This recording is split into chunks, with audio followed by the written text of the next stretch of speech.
airplane. I'm so dedicated to these weekly fireside chats that if you knew the week I had, I was in, let's see, for 10 days, I would say about 7 different cities in 10 days, all over the country lecturing, including a really, really wonderful evening at Colorado State University. About 1,200 folks, most of them students, came, and obviously adults from the area as well. It's in Fort Collins, Colorado, about an hour and 10 minutes north of Denver.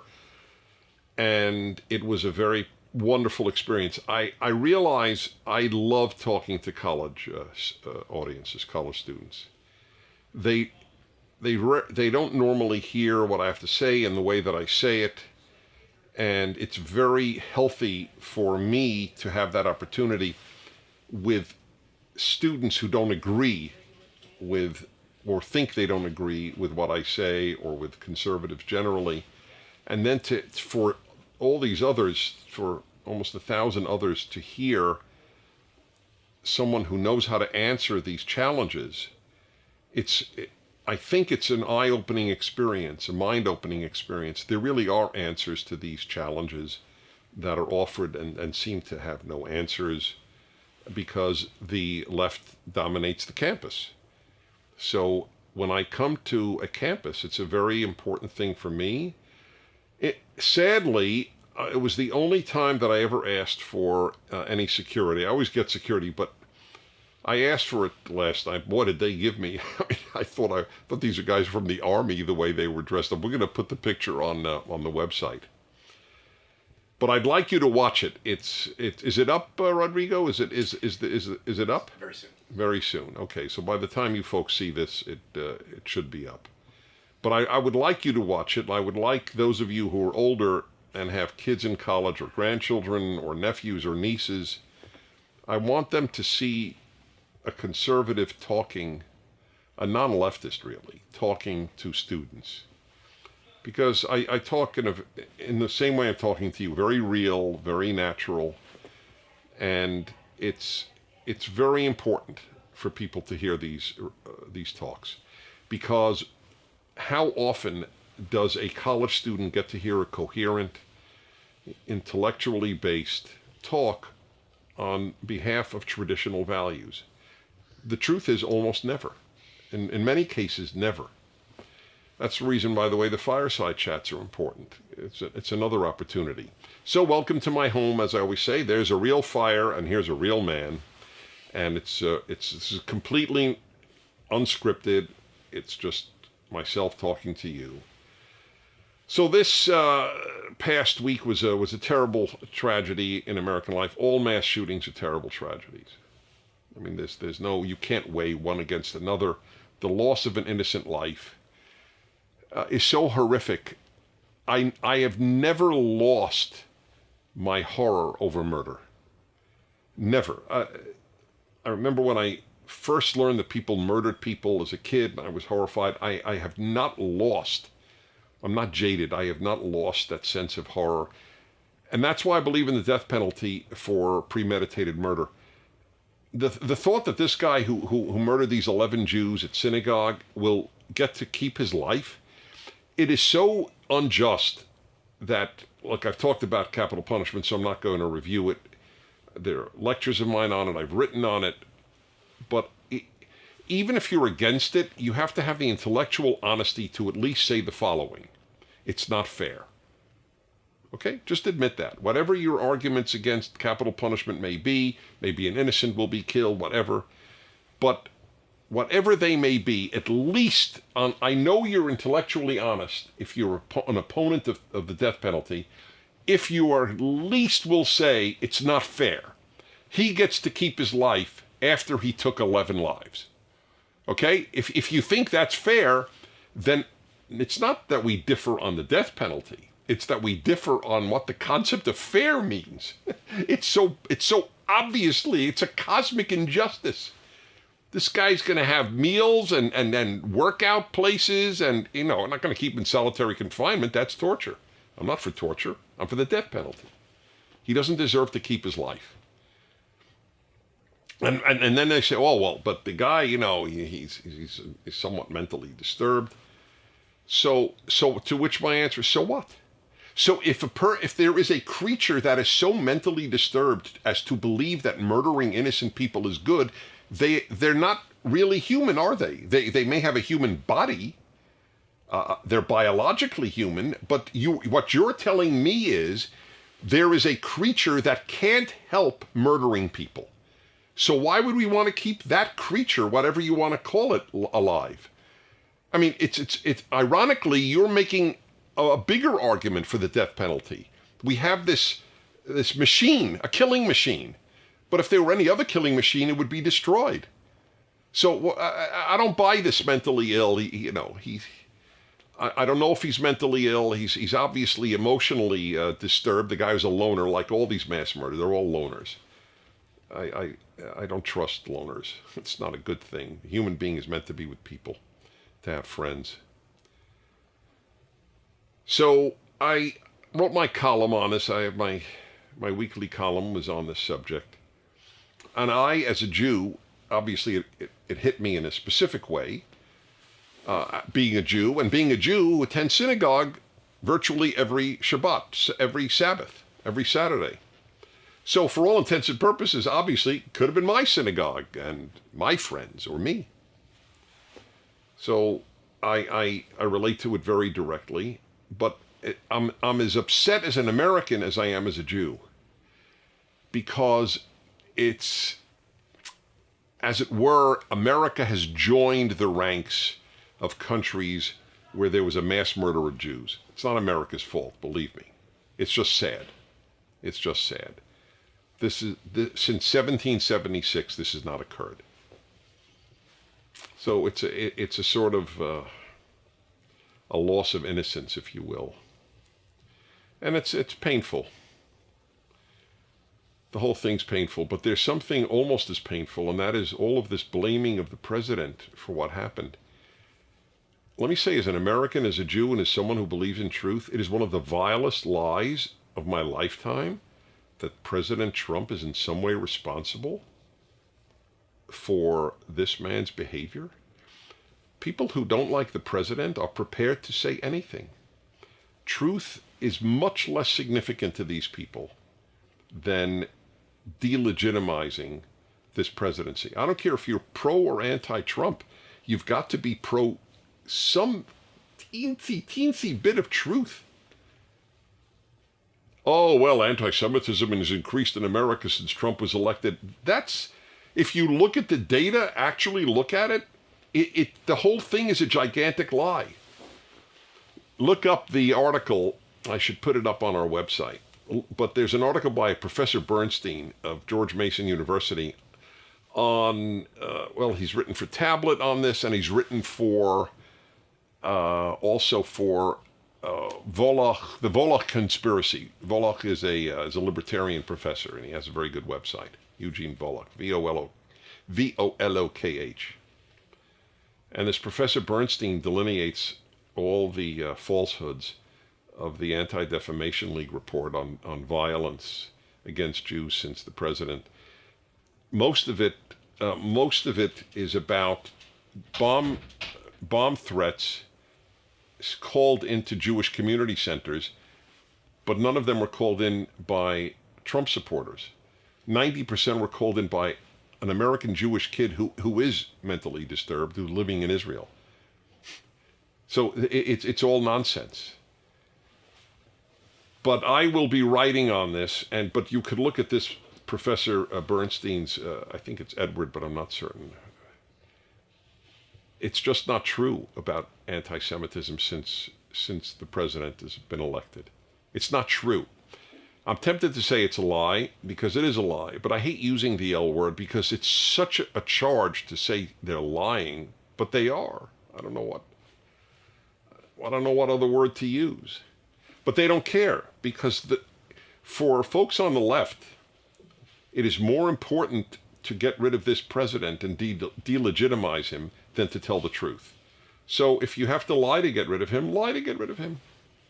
But they believe their lies. They really believe that there's an increase in anti-Semitism since this president is in. And the data are not there. They're cooked. So either I'm lying or they're lying, okay? So just you should know, okay? Let me make it as clear as possible. I am putting myself out on a limb here. Either I'm lying or the ADL and the New York Times and the whole crowd of the left is lying. One of us is. We can't both be telling the truth because we're saying the opposite things. It's disgraceful. It's just disgraceful.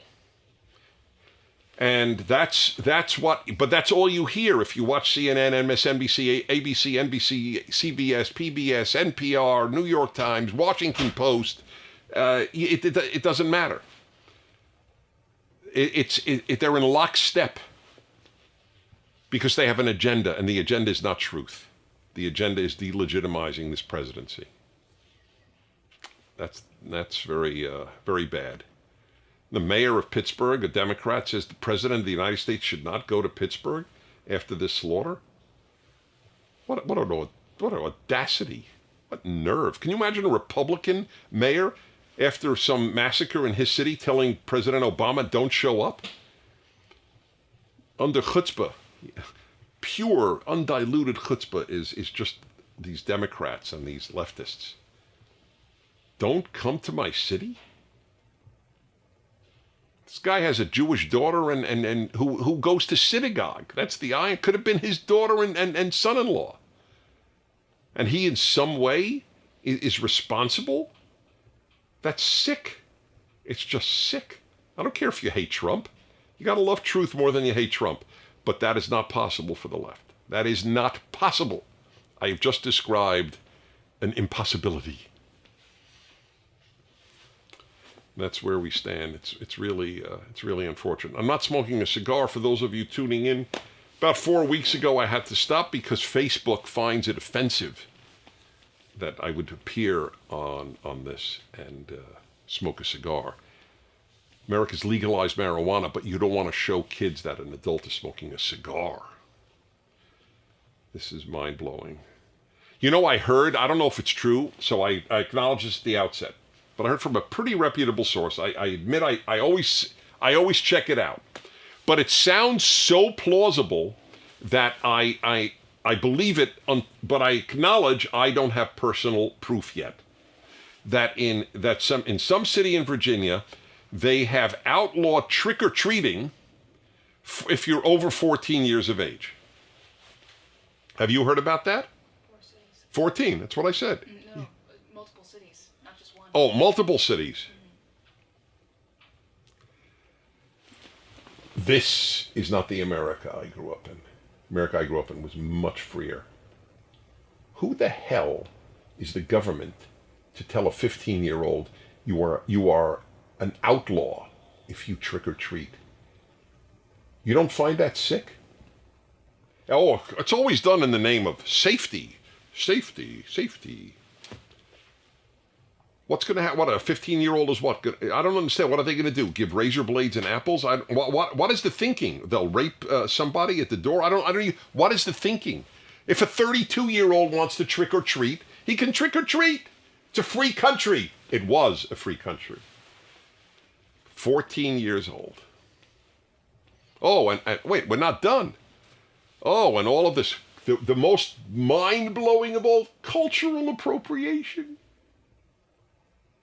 What the hell is that about? So if a non-Hispanic wears a sombrero, a Mexican hat, that's cultural appropriation? What? This is why the left is so dangerous. They make up bad things and then they outlaw them, essentially. Even though it might be legal, your life is ruined if you do it. Your reputation, your life, you might be brought up for charges at a college. What is wrong if an Anglo wears a sombrero? What is wrong with it? I don't even understand. It's not even a matter of I don't agree. I don't understand. What is wrong? Isn't it beautiful? I think it's beautiful if Anglos make burritos. It's a nice thing. It's a nice thing if Mexicans make hot dogs. It's good. It means we're learning from each other. We're enjoying each other. We're celebrating each other. What's wrong with that? But everything is wrong to the left. because they live purposeless lives, so they need to make up causes. You understand? Causes are to the left what oxygen, causes and hysteria are to the left what oxygen is to biological life. Cultural appropriation? You have to be kidding. I'm a Jew. Do you think I care if you, a non-Jew, wear Jewish garb? That's cultural appropriation. I think it's awesome. The more people who want to do Jewish things, the healthier it is for Jews. It's a good thing. It's like the idiot who called my show one time, and when I defended the name Washington Redskins, said, well, Dennis, well, what would you think if they were a team named Jews? I said to the guy, truth is, Jews have been looking for fans for 3,000 years. It'd be awesome. Yay, go Jews! We're a stupider society than the one I grew up in, thanks to the left. Because of my rule of life, whatever the left touches, it ruins. Religion, the arts, universities. Cultural appropriation? Again, it's not even that I differ, it's that I don't understand what could be wrong with it. If a non-black wants to have dreadlocks, so I don't quite understand. Blacks have a monopoly on dreadlocks? The Jews have a monopoly on skull caps? You know, the Jews came before the Catholics. If the Pope wears a skull cap, Jews should yell cultural appropriation. Take it off. We wore yarmulkes 1,000 years before you ever existed. God, the drivel that you young people have to live with because of the left, and you don't realize it. How could you realize it? You think this is normal to have everything banned. That's the amazing. You think it's normal. It's not normal. It's sick. Cultural appropriation is a sick. It's a notion. It's a sick notion that it's a bad thing. It's a good thing.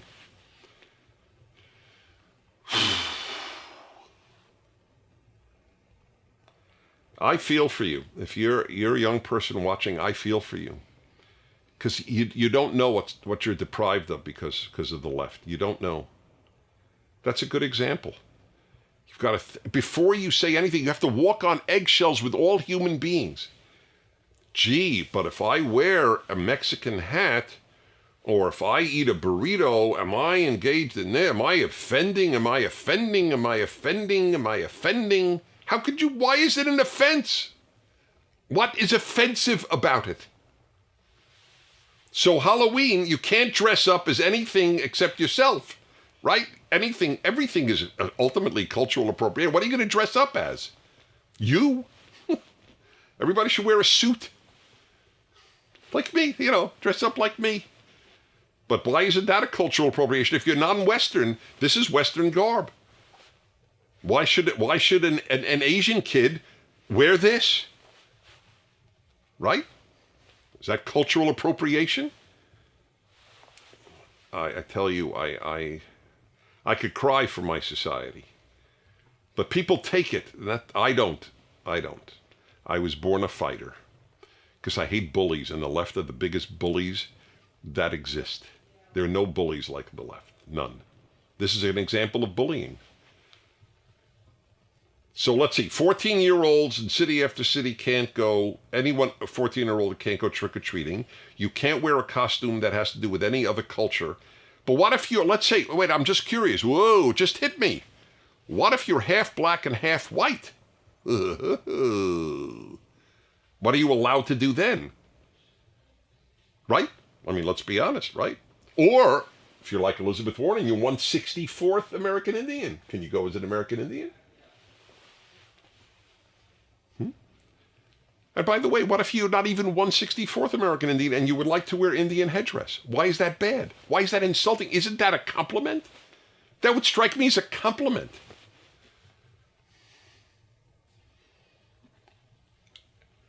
But very few people fight because it's hard to fight bullies. I love fighting bullies. I fought bullies as a kid. I was kicked out of class a lot because I was always the biggest kid. I was 6'4" in high school. So I actually punched bullies. I hate bullies. That's why I hate the left, because they're bullies. Not liberals. I always make liberals are weak, but they're not leftists. They're not bullies. They let the bullies bully, but they're not bullies. But the left is. I'm sad. It's just sad. I have a great, great personal life. I'm blessed. My cup runneth over. Wonderful kids, wonderful wife, wonderful friends, wonderful life. But I'm sad for the greatest country that was ever invented. The left is trying to destroy it. And I don't know, maybe they'll succeed. It's a great experiment, the American experiment in liberty. But the left doesn't like liberty. It likes to control. They love controlling people. Okay, that's where we're at. Now time to your questions. Okie-doke. Let's see here. Ashley, 22, Oklahoma. Hi, Ashley. Hi, Dennis. Oh, yeah, that was how it began. All right, hi. What were some of your experiences as a young man working in the USSR, and how did that journey begin? Well, specifically, when I was just turned 21, I was sent to the Soviet Union because I knew Hebrew and Russian. I studied Russian in college, and I learned Hebrew in my Jewish school. So I was a perfect choice, so to speak, to go into the Soviet Union, then Soviet Union, and smuggle in religious items to Jews, because the Soviet Union did not allow Christians or Jews to practice their religion. And I smuggled in Jewish items, and I smuggled out names of Jews who wanted to leave. And I was sent in for a month. It was a very difficult month, as you would imagine. A lot of tension. I mean, stuff like out of movies, where I would throw things over fences in the middle of the night, and where somebody might pick it up and be able to get something. People sticking a note with their name into my hand, surreptitiously, in the hope that it wouldn't be found by the KGB, Komitet Государственной безопасности. Committee for Government Security. That's what it was. Undo, cancel, there we go. So yeah, that's what it was like. It was a very powerful obviously life-changing experience.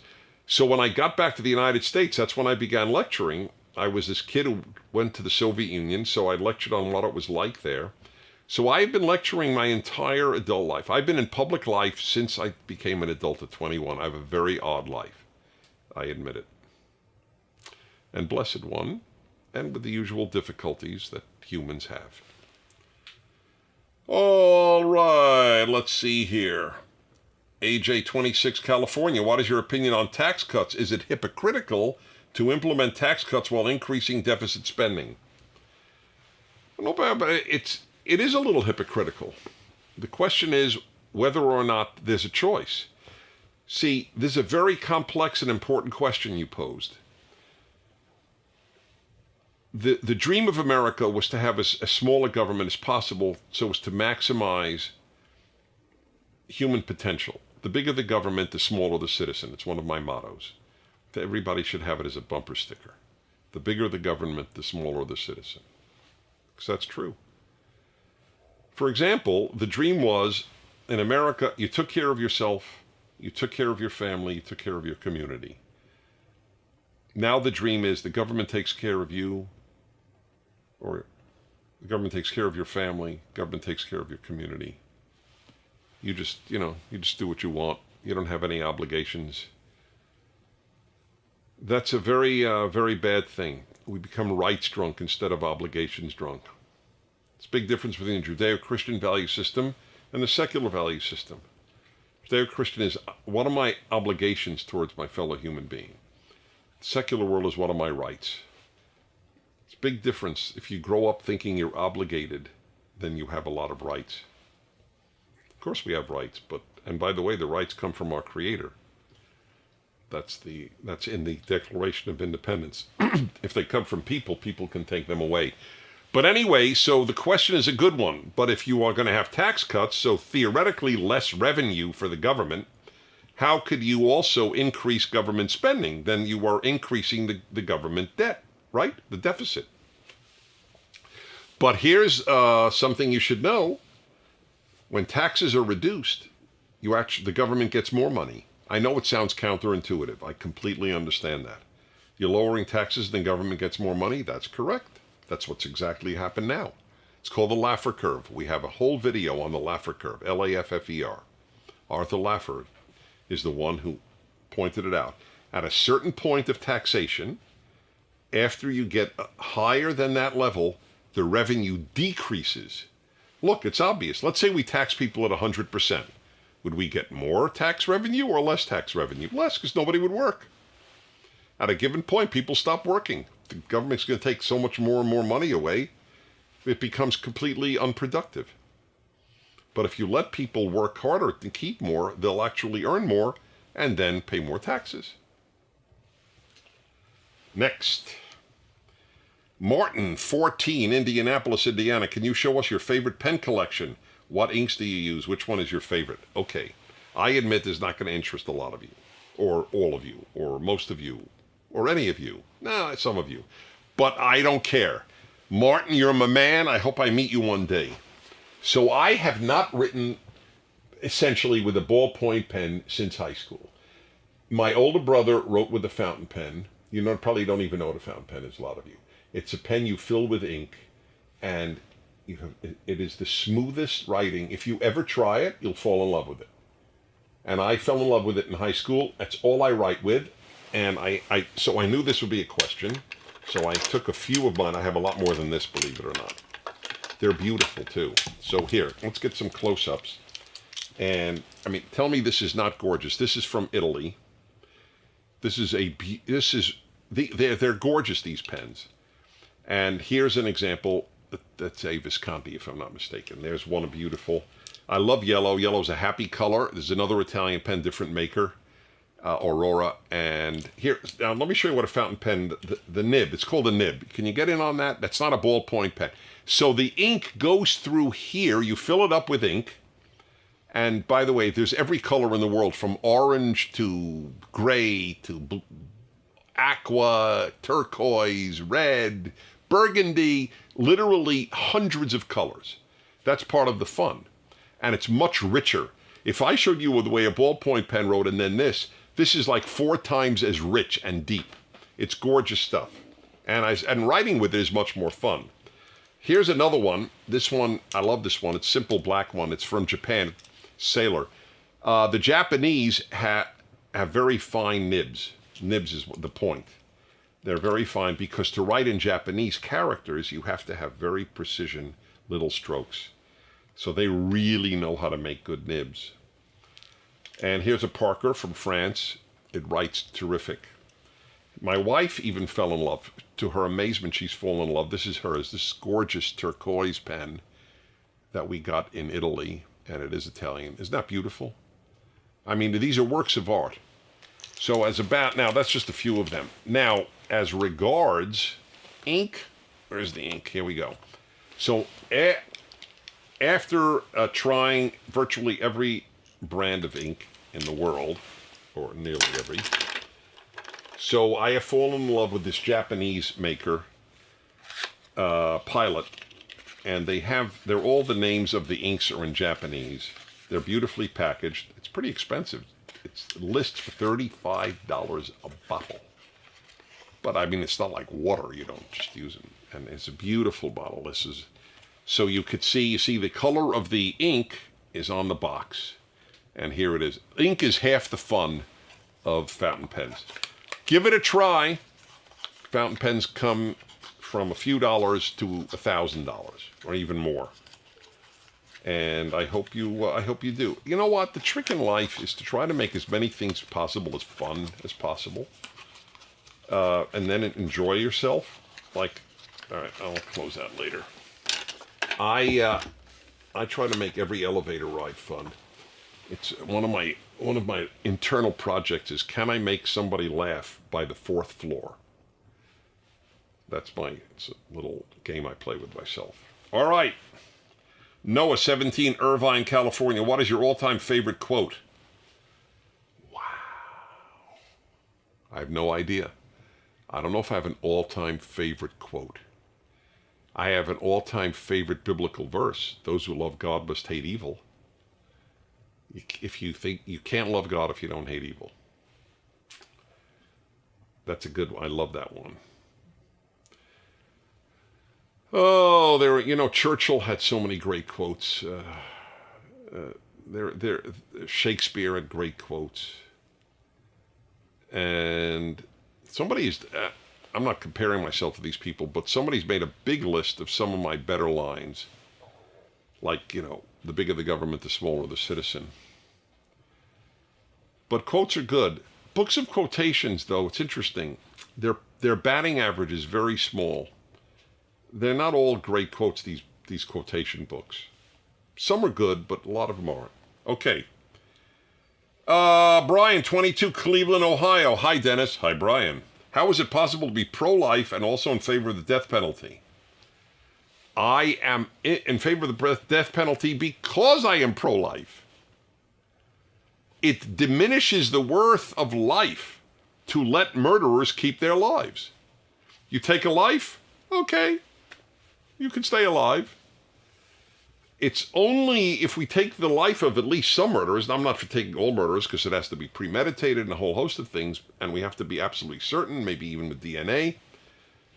But as the Bible puts it, you take the life of a murderer because in God's image every person was created. In other words, you sustain the belief that human life is precious by taking the life of a murderer. Look, let me ask you a question. It's a very simple way of putting this. Let us say we said all murderers get 5 years in prison or pay a fine. Would we be cheapening human life? Yes or no? Of course we would. We're cheapening human life by letting every murderer live. So that's how I am pro-life and pro-death penalty. I don't want to cheapen human life. Maria in Denver, 18. Do I prefer gloves or mittens? Never thought of it. In fact, I realized I never wore a mitten. I wore gloves because I grew up in New York City. It was very cold winter. So I have no good answer for that, but I took the question anyway. I'm going to try that once, though. Mittens. Can you grab things as well with a mitten as with a glove, where you don't have finger utilization? Yeah, I don't think so. Maybe it's good, though, for making snowballs. Yeah. All right, Maria. Sorry. Let's see. Ben, 16, Lancaster, California. What are your thoughts on the future of the film industry? I have no thoughts on the future of the film industry. I could tell you about the present film industry. There are some good films being made. I mean, there's no question. But it seems like the film industry relies now on sequels.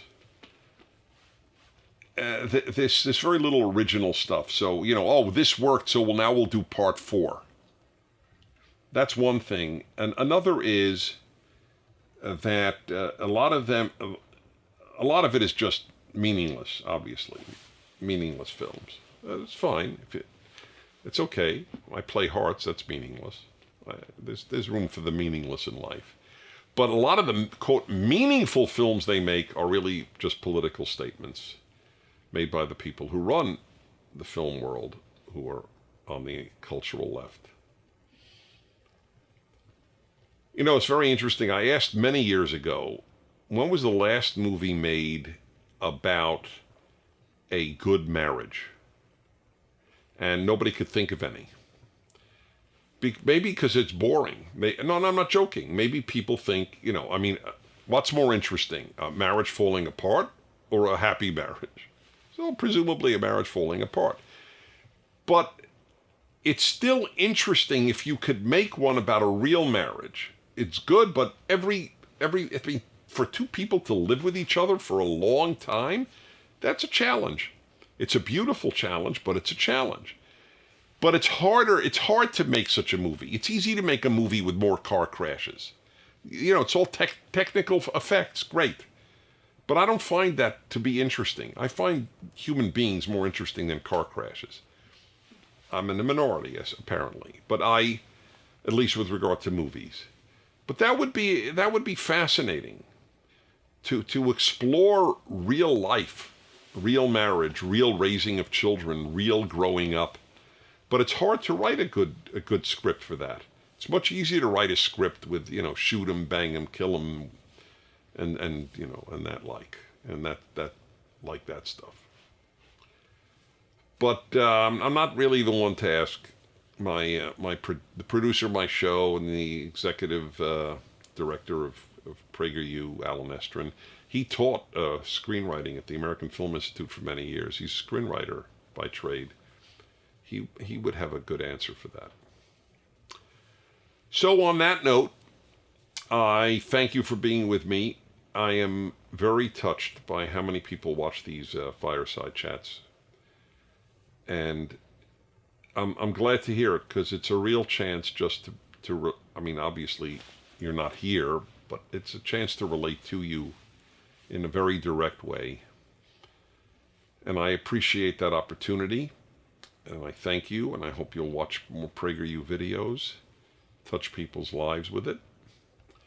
And I would like to remind you that I think my books are important, but I never push them, except for one, because if we don't start taking the Bible seriously again, as we did throughout American history, I don't think we have a great future. Not because I'm a believer, but because it's the greatest book ever written, and it's got more wisdom than basically almost any of our universities combined. Wisdom is the key to life. Knowledge, Google has knowledge, but it has no wisdom. The trick in life is to have wisdom, but you're not born with wisdom. You have to develop it. So I've always wanted to learn from people who lived before me. They've gone through the same thing called life. So I always thought, this is what I thought, and with this I'll end. I have imagery when I think of concepts. I always have an image. So here's my image of what wisdom is. So if you're standing on a hill, let's say, or on a cliff, and you see people walking, and every one of them falls off and dies. Wisdom is, I won't walk that way because I don't want to die. But we don't have that anymore. We have, I'll learn from me. No. I want to learn from others. That's wisdom. So I want to learn what the finest minds said before me, whether it's Shakespeare or the Bible, and I think the Bible's the best. I think Shakespeare's second best. But if you think you're going to develop all of this wisdom on your own, by the time you develop any, you'll be very, very old. And you would have wasted a life when you could be learning wisdom from people who preceded you. That's why I knew my generation was really screwed up when it developed the idea, never trust anyone over 30.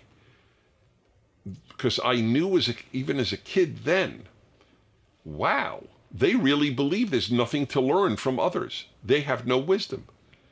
I ache to be with people over 30. In fact, with the Bible, I was with people over 2,000 years old, 3,000 years old. So anyway, I've written the Rational Bible, and even if you have no belief in God, you think the Bible is nonsense, it's particularly for you. It's meant to change your life.